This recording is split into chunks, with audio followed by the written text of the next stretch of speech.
Savez-vous que ce que nous mangeons a une incidence sur nos émotions? Je vous explique cela dans quelques instants.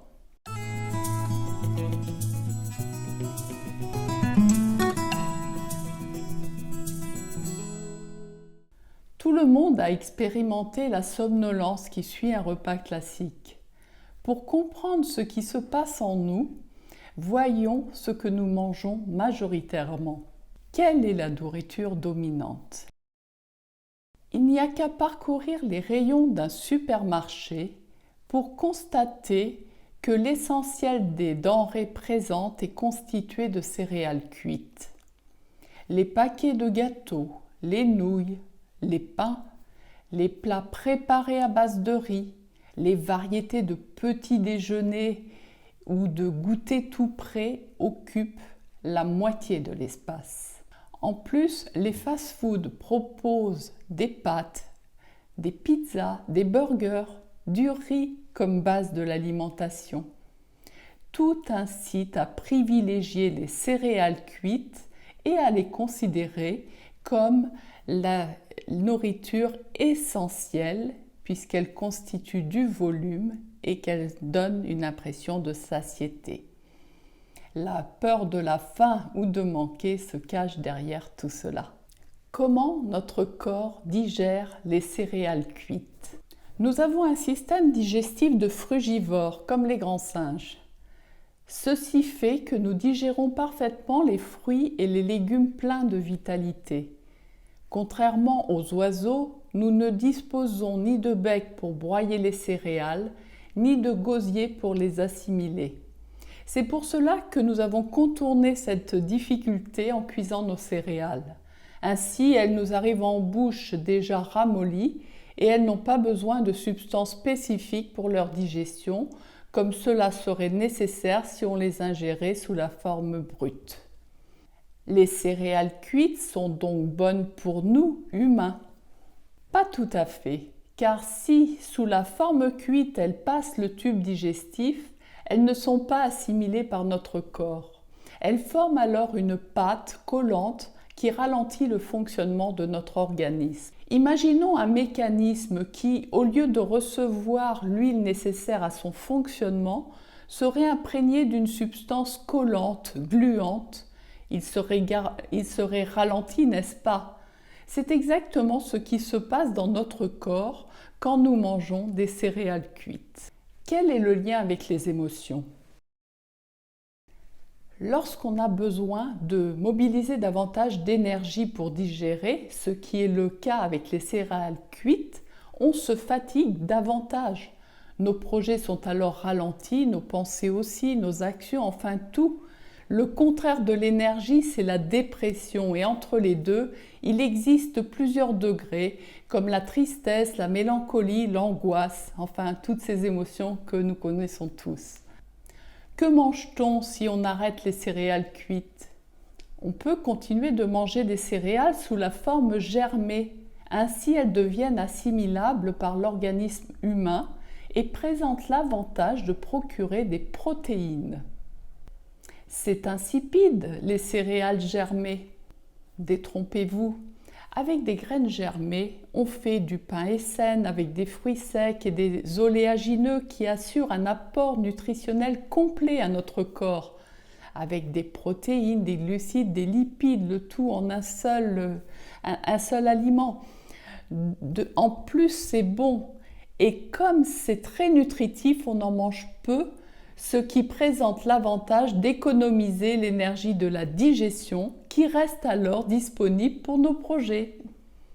On compose des gâteaux, des boules énergie, des salades composées à base de graines germées.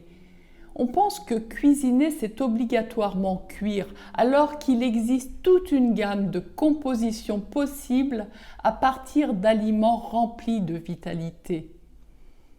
À propos de gâteaux et de pizzas, les gourmets qui expérimentent les gâteaux crus et les pizzas crues ne sont plus du tout tentés devant une pâtisserie ou une pizzeria. Car lorsqu'on connaît le bien-être de sortir de table en forme et joyeux, on fait en sorte de le cultiver. on s'emploie à entretenir cet état pour ne pas retrouver cette somnolence et cette tristesse que l'on connaît habituellement. Cette alimentation suffit quand on a une activité physique intense? Elle procure plus d'énergie, donc oui, elle suffit. D'ailleurs, de nombreux sportifs de haut niveau l'adoptent et beaucoup de personnes s'en rapprochent sans le savoir en écoutant leur corps. C'est le cas des allergiques au gluten par exemple. Le gluten est un élément qui provoque un effet glu ou colle très important. Les organismes ont besoin de plus de lubrification pour mieux fonctionner.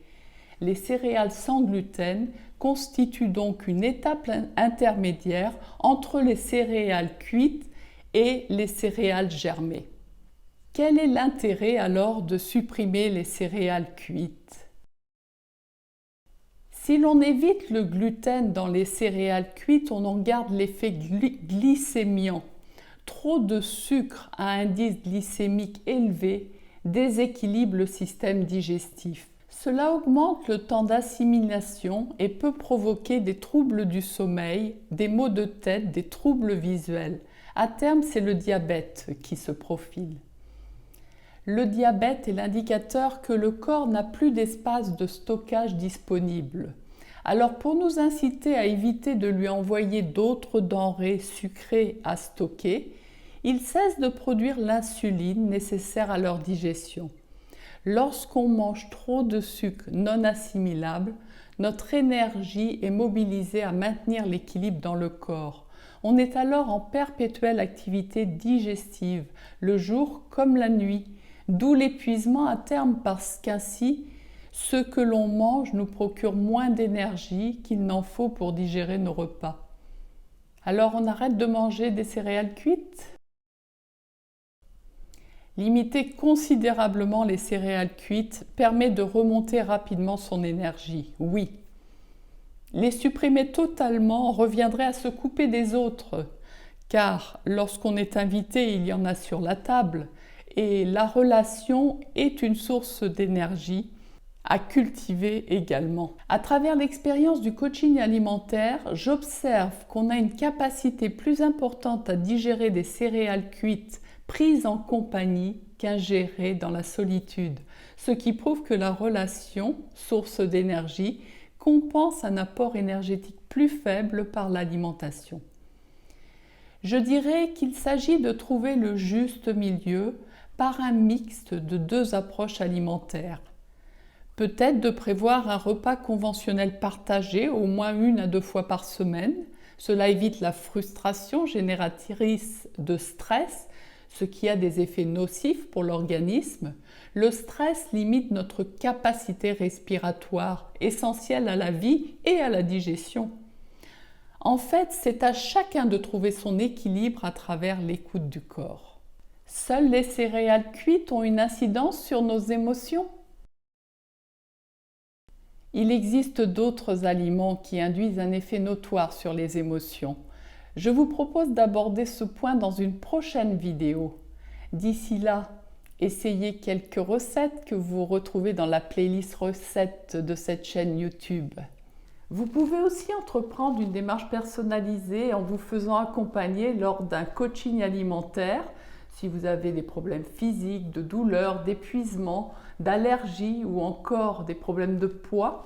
Vous avez aussi la possibilité de choisir le coaching de vie qui inclut bien sûr des conseils alimentaires, des méthodes de chiropraxie et d'hypnose pour vous retrouver progressivement. Vous pouvez également commencer un cheminement de manière autonome avec le jeu de cartes en avant vers la transition qui vous amène progressivement à modifier votre ADN par un exercice quotidien. Nous vous proposons également des stages comme celui Harmoniser vos relations à partir de l'alimentation qui vous permet d'arrêter de compenser par la nourriture des relations qui ne sont pas nourries dans votre vie. Pour recevoir davantage d'informations, souscrivez à notre newsletter sur énergie-relationnelle.com et si vous aimez cette vidéo, partagez-la, likez afin qu'elle monte en référencement et abonnez-vous à cette chaîne YouTube pour recevoir nos prochaines vidéos.